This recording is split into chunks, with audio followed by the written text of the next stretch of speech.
There's a silence in refrigerated spaces that feels too still, like the cold has frozen sound itself, trapping it behind the hum of the vents. The fluorescent lights overhead buzz, but it's a hollow noise, swallowed by the frost-coated walls. Everything echoes just a little too long, footsteps sound too far away, and if you stay in there long enough, you start to forget what warmth felt like. You wonder if time's moving at all. My name is Maya. I'm 27 years old, a first-year surgical intern. I used to think I was tough. Med school drills it into you. No sleep, no fear, no feeling, just rounds, reports, more rounds. I was 2 months into my rotation when I started doing overnight blood runs. Trauma codes came in hot, and I was one of the new ones, so they sent me, always to the same place, the sub-basement refrigeration unit.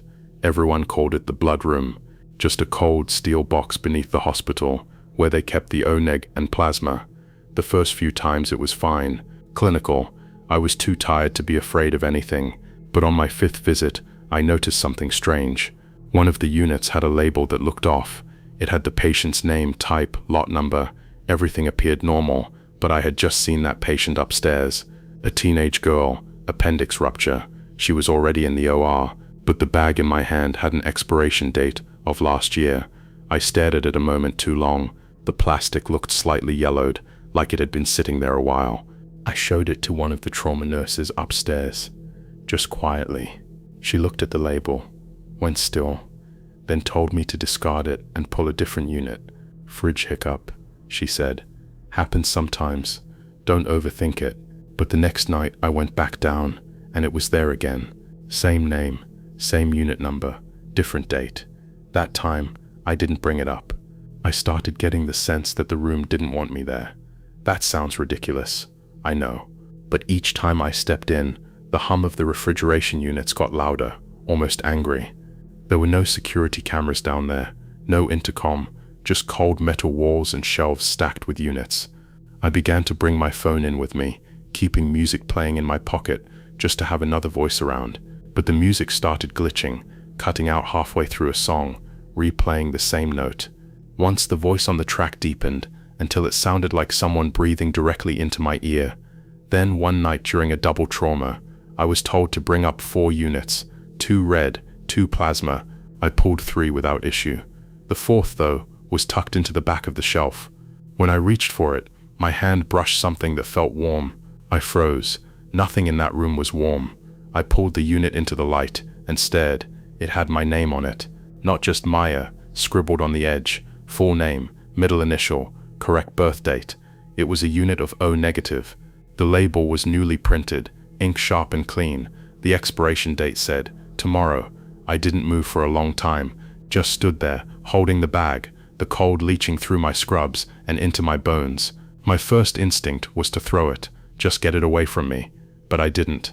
I placed it gently back on the shelf, turned, and walked out of the blood room like I hadn't seen anything. I didn't breathe until I was 2 floors up and halfway back to the OR. No one asked why I only brought 3 units. I didn't sleep that day. I lay in my dorm, staring at the ceiling, the image of the bag repeating behind my eyes. Had it been a prank? An accident? A bizarre coincidence? I told myself I'd go back the next night and look again, but when I returned, it was gone. There was nothing unusual on the shelves, just plastic and red blood, labeled with names I didn't know. But something had changed. Every night after that, I felt like someone was standing just behind me in the blood room. I never looked.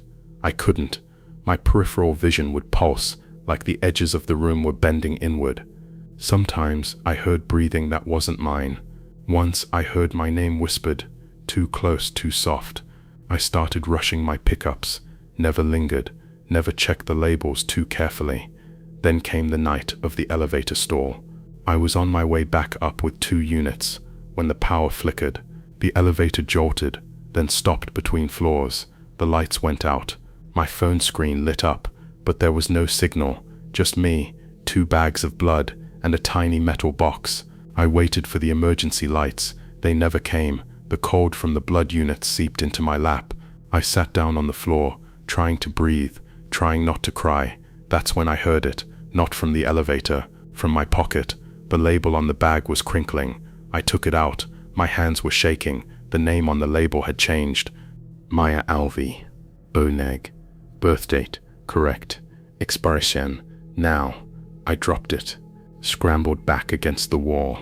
The bag burst when it hit the floor. Blood pooling fast, sticky, impossibly warm. The elevator stayed still. I shut my eyes and whispered out loud, I don't want to be here. I don't want to be used. And then, like someone let go of a breath they'd been holding, the lights came back. The elevator began to move, slowly. I watched the blood disappear beneath the floor grate, as if it had never been there. I filed no report. No one asked about the missing unit. 2 weeks later, I got transferred to a different rotation, cardiology. No more blood runs, no more cold rooms. But sometimes, when I walk past the service elevator, I get a wave of nausea, and sometimes I think, maybe that label was never meant to scare me. Maybe it was a warning, or a receipt. The blood room still exists, buried in the sub-basement. No one talks about it, but I know it's there, cold, humming, hungry, waiting, and I know that no matter how many patients come through those ORs, not every bag upstairs was meant for them. Some are meant for us, some are ours, and some, like mine, are just waiting for the date to come due. The OR's hallway clocks never move the way they should. They tick, yes, but it's like time folds and stores in there, especially during emergencies. Minutes stretch, seconds crawl. The white walls feel like they're leaning in, and when you stand still long enough, you start to hear things. Not voices, not alarms, just a weight, a kind of pressure behind the silence, like someone's holding their breath just out of sight. My name is Darren. I'm 33, a scrub nurse, 13 years into this job, and I still flinch at certain tones of the heart monitor. You'd think you'd get numb, but you don't. Not really. You just get quieter about what breaks you. When this happened, I'd just come off a 6-day stretch, 40 hours in the OR, back-to-back trauma cases. My hands were steady, but my head wasn't. That's the most dangerous part, when you start drifting inside your own routine. The incident was small, at first, a slipped tool, a scalpel that dropped without warning. I was prepping the tray for a scheduled cholecystectomy, and as I laid the blade down, it just slid, off the table. I hadn't bumped it, no draft, it just slipped like something pushed it from underneath. I paused, picked it up, reset the tray, told myself I was overtired. Probably was. The room we were using that day was OR4. It had a reputation, but that kind of thing never bothered me. People said it had been shut down years ago, due to faulty wiring, and brought back online only when the hospital expanded. Surgeons avoided it when they could. Some said monitors would flash vitals that didn't match the patient. Others said the surgical lights would flicker during critical moments. To me, it was just another room. Until that shift. We started the procedure at 5:42 p.m. Patient female, mid-60s, gallbladder removal, straightforward case. The anesthesiologist did their part. I was assisting with suction, handling retractors, keeping the field clear. The rhythm of the OR is a language of nods and glances. You know what someone wants before they say it. But that day, mid-procedure, the rhythm broke.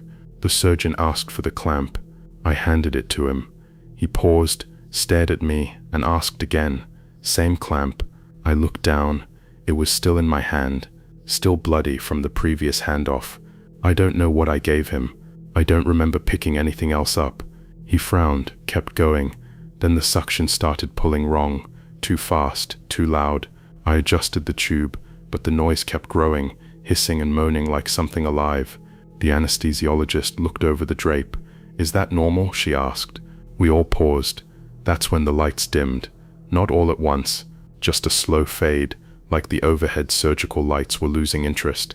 Backup lights kicked in, a moment later, but it was enough to throw everything off. The surgeon cursed, pulled back. I reset the tray with trembling hands. I could feel my own sweat pooling behind my ears. Then I saw it.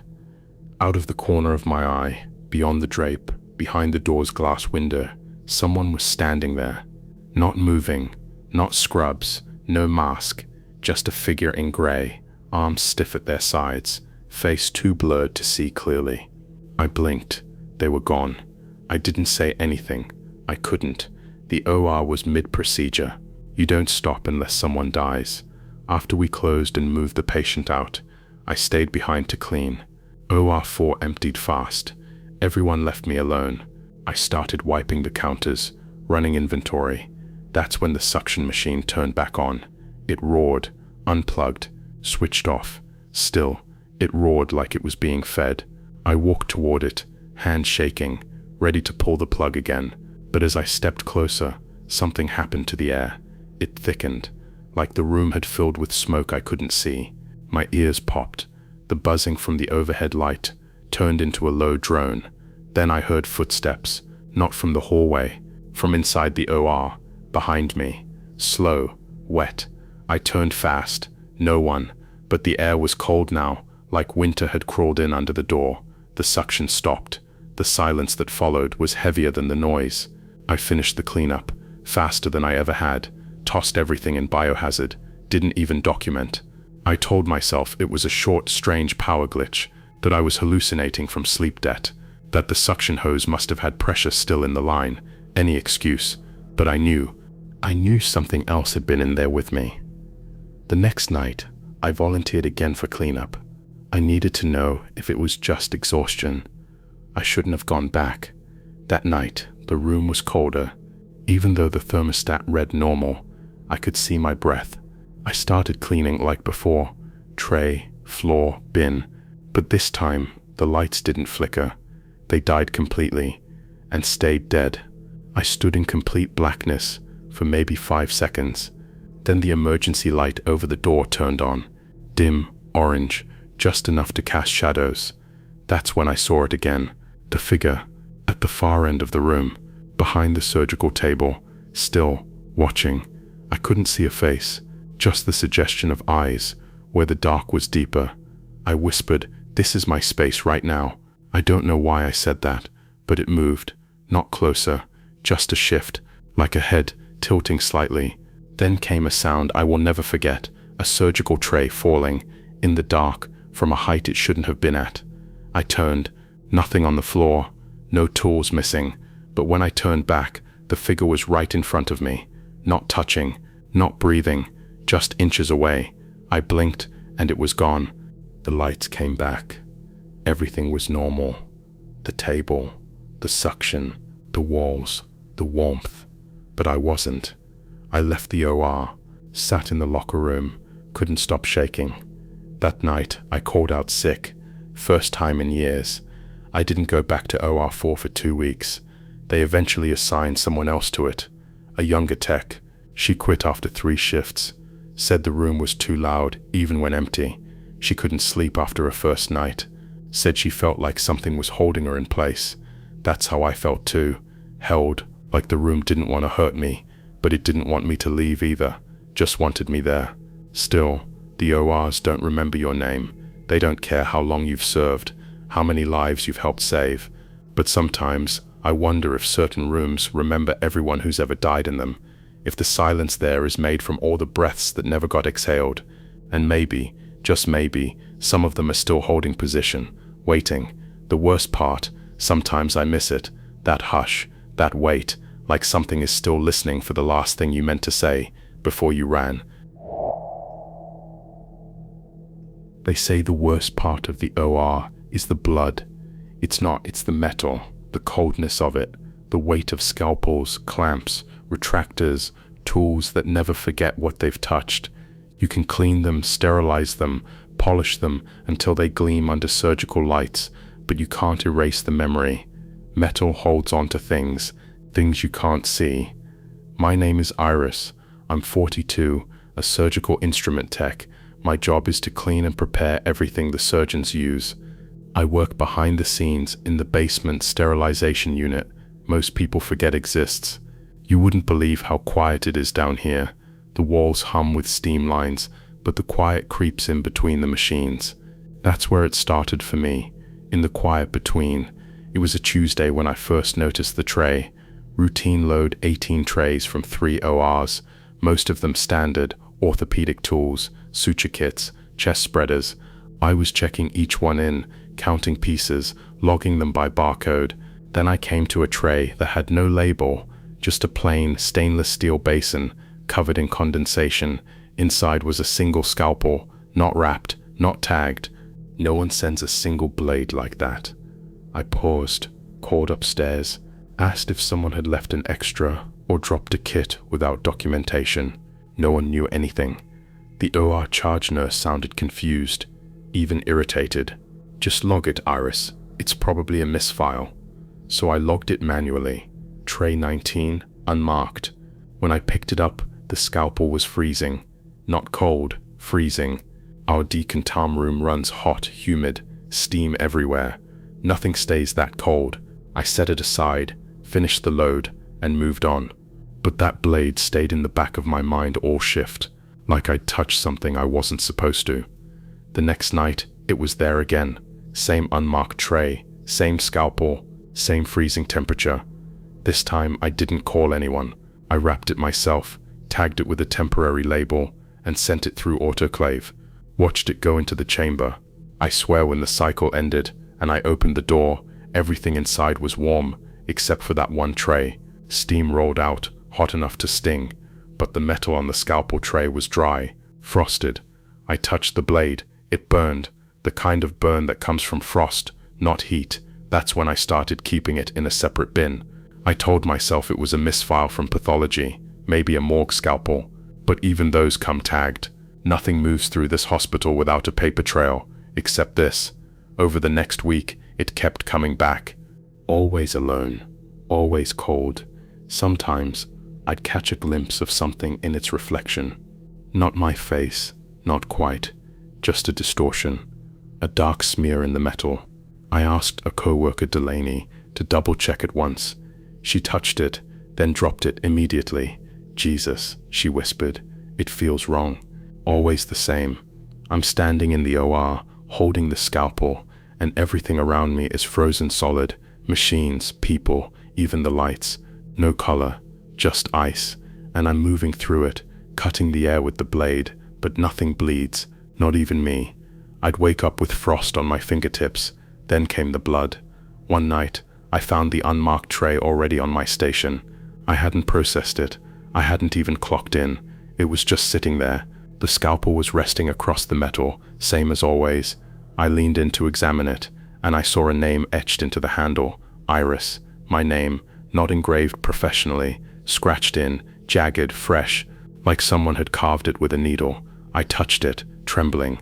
That's when the power flickered, the lights dimmed, machines hummed louder, and for a split second, the entire room filled with a high-pitched whine, like feedback from an old speaker. The steam vents all released at once. Fog rolled in, and the scalpel dripped, not water, blood, bright, fresh, impossible. It hit the tray with a soft ping, trailing along the curve of the basin.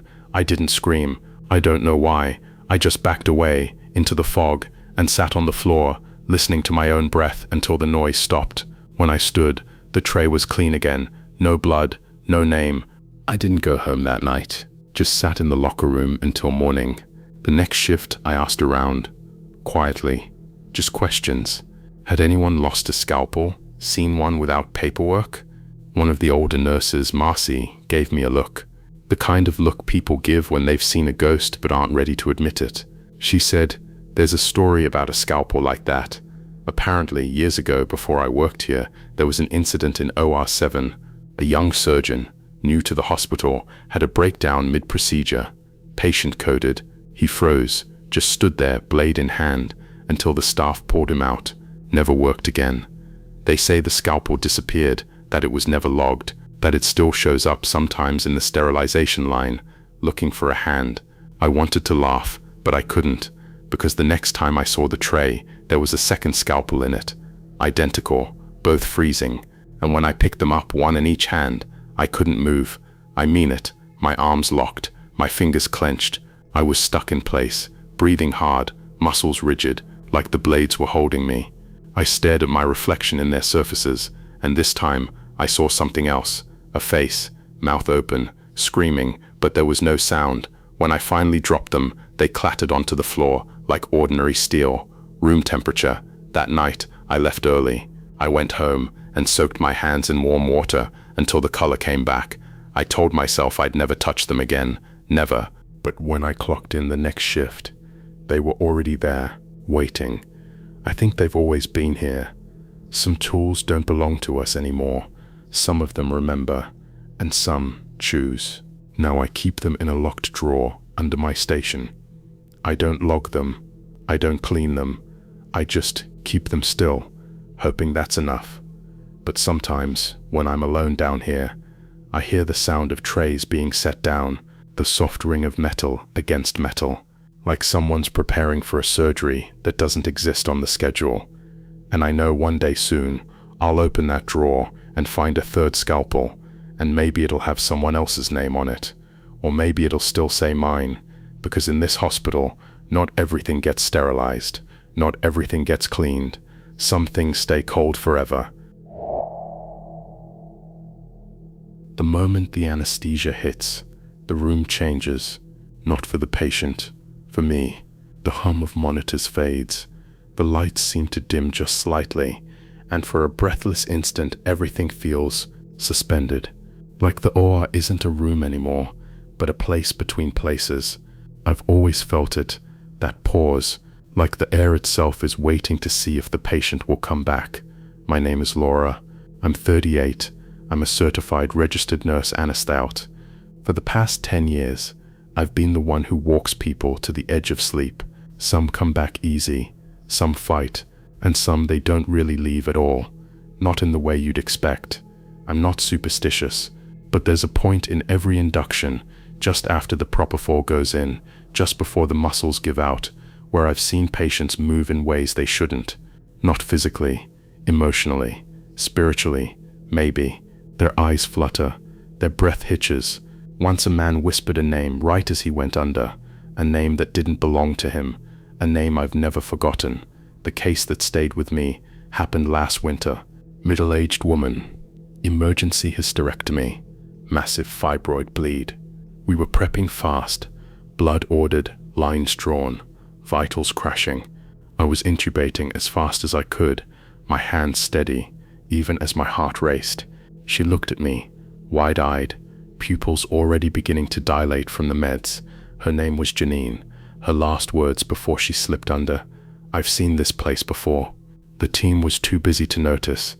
The surgeon was shouting for clamps. The circulator was on the phone with pathology, and the monitors were spitting numbers that didn't make sense. But I heard her, clear as a bell. I checked her chart later. No prior surgeries, no history of anesthesia, no reason she would have ever been in our OR, but it was what happened during the procedure that broke me. She was under, fully. Billy's monitor confirmed it. Eyes taped shut, no movement, no chance of awareness. I adjusted the anesthesia rate and leaned in to check her IV line. That's when her head turned, just slightly, to face me. Her eyes were still shut, but her lips parted. I froze. Her mouth moved again, soundless, just the shape of a word. I leaned closer, against every rule, every instinct. She mouthed it again, "Run." I backed away so fast I hit the tray behind me. Instruments clattered. The surgeon glanced up, irritated, but said nothing. I stared at Janine, heart pounding, the back of my neck damp with sweat. She didn't move again.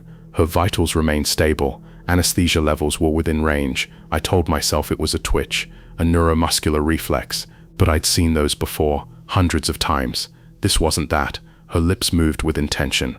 I almost pulled her out early, almost reversed the anesthesia mid-procedure, but something told me not to. Instead, I stayed, monitored, watched, and that's when it started happening again. The overhead lights dimmed for a split second, like something passed between the fixtures. The screens flickered, not off, just static, for half a breath, long enough for everyone to notice. The circulating nurse cursed and tapped the monitor. The surgeon said, "Backup's on, keep going." But then Janine started crying, not audibly. Her taped eyes leaked tears, 2 slow streaks down both cheeks, no facial movement, no tension in her hands, just tears. I checked everything, oxygen, temp, gas levels, everything was normal. Everything said she was asleep, but her tears kept falling, and then the whisper started. I swear to God, I heard it, a whisper, low and hissing, coming from her throat, not her mouth, her throat. I leaned in again, horrified. It was my name. Not just once. Over and over. Laura, Laura, Laura. I yanked off my gloves and stepped out of the OR. Cold air in the hallway hit me like a slap. I leaned against the wall and tried to breathe. Another nurse saw me and asked if I was okay. I said I was nauseous. She didn't press. The procedure ended without incident. Janine was moved to recovery, stable. I went home that night and didn't sleep. The next day, I checked in on her. She was awake, alert, sitting up with a blanket over her lap. She looked at me like she knew something. Did I say anything, she asked, before I could speak. I froze. She tilted her head.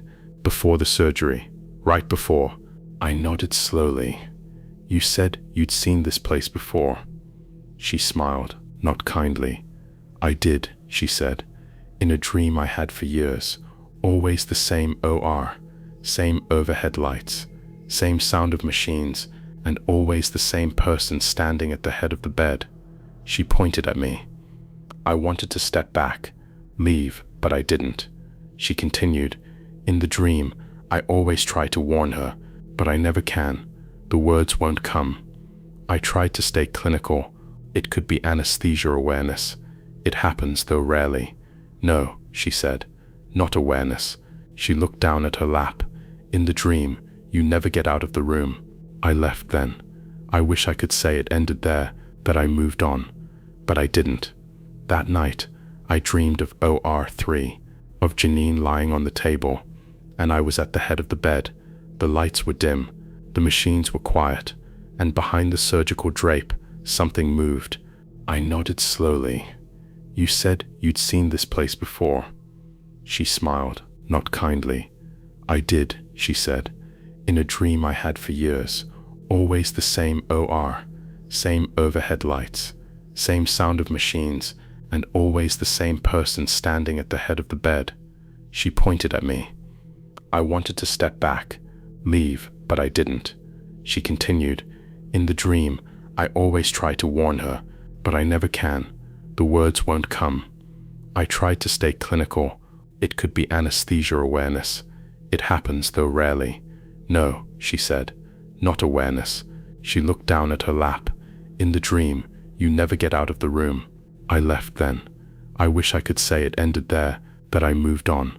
But I didn't. That night, I dreamed of OR3, of Janine lying on the table, and I was at the head of the bed. The lights were dim, the machines were quiet, and behind the surgical drape, something moved.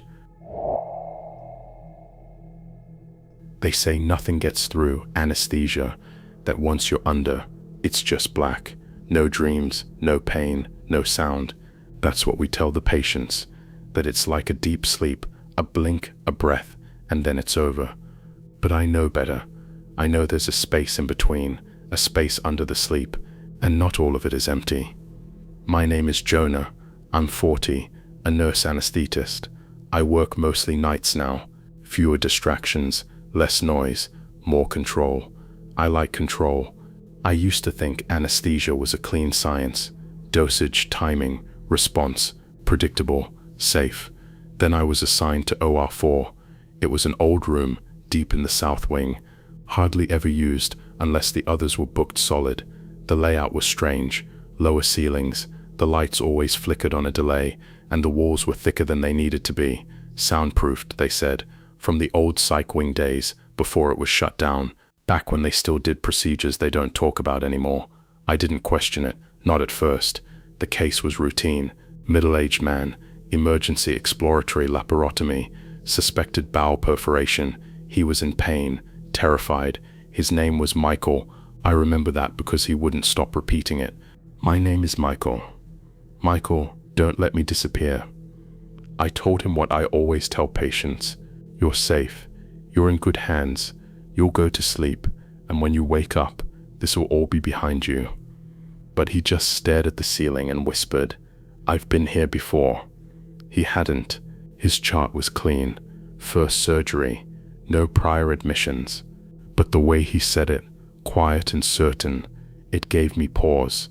I induced anesthesia, standard protocol, etomidate, then a muscle relaxant. He went out fast, clean, no complications. But 5 minutes into the procedure, the monitor started beeping irregularly. Not his heart, the BS monitor, the one that tracks brain activity during sedation. The numbers were fluctuating, as if he was dreaming, or trying to dream. That happens sometimes. The brain twitches, memories surface and recede. It's not supposed to mean anything. But then the surgical tech dropped a clamp, bent down to pick it up, stopped. I heard something, she said. The room froze. We all did. It wasn't a loud noise, more like a thump, a pulse beneath the floor, like a heartbeat. The surgeon muttered something about old plumbing, kept going. I checked the monitors. Vitals stable, beers still high, and then Michael started mumbling. His mouth was taped, jaw paralyzed, intubated, but his throat moved, like it was forming words. I leaned closer. Under, he said.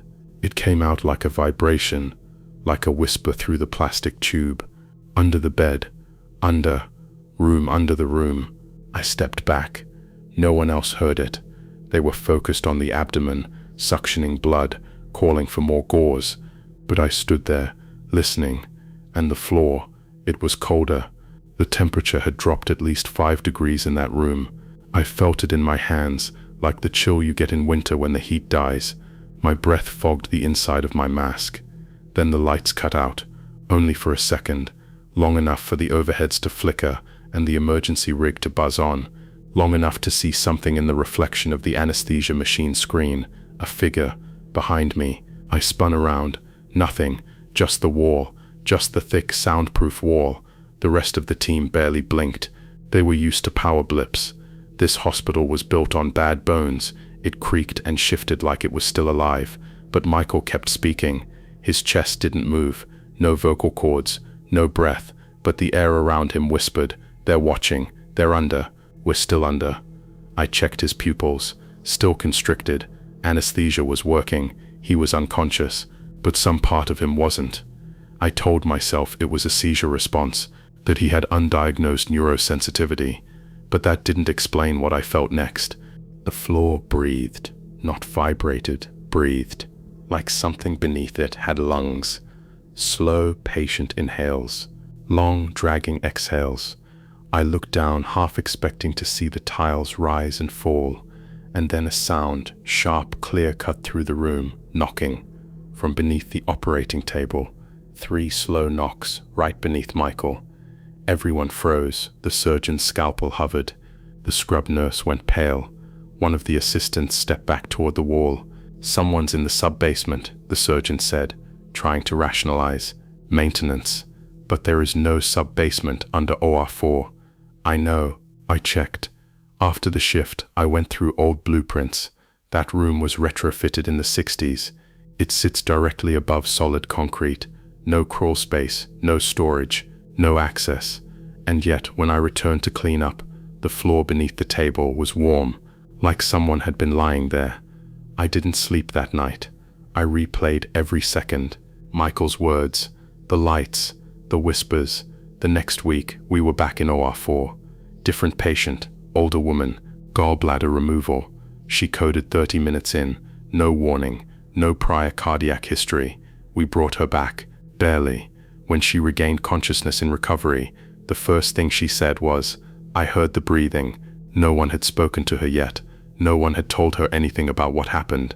I asked her what she meant. "In the dark," she said, eyes still closed. There was breathing, slow, all around, and someone knocked from underneath.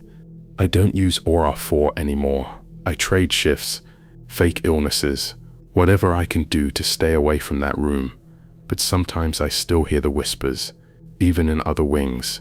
Even when I'm alone in the locker room packing up, I'll hear them in the vents, in the low hum of the sterilizers, a voice just beneath perception. Under. I think anesthesia opened something, not just in the body, in the mind. A door. Most people pass through and return unchanged, but others, people like Michael, sink deeper into that soundproof layer under consciousness. into the room beneath the OR. I believe it's real. I believe something is waiting there, not a ghost, not a person, a presence, and it's learning to reach up, to speak, to pull, because lately, during inductions, I've started hearing the knocking again, not from under the bed, from inside the patients, 3 soft raps, like something asking to be let out, and I don't know how much longer I can keep pretending it isn't real, because one of these nights, I think I'll put someone under, and they won't come back alone,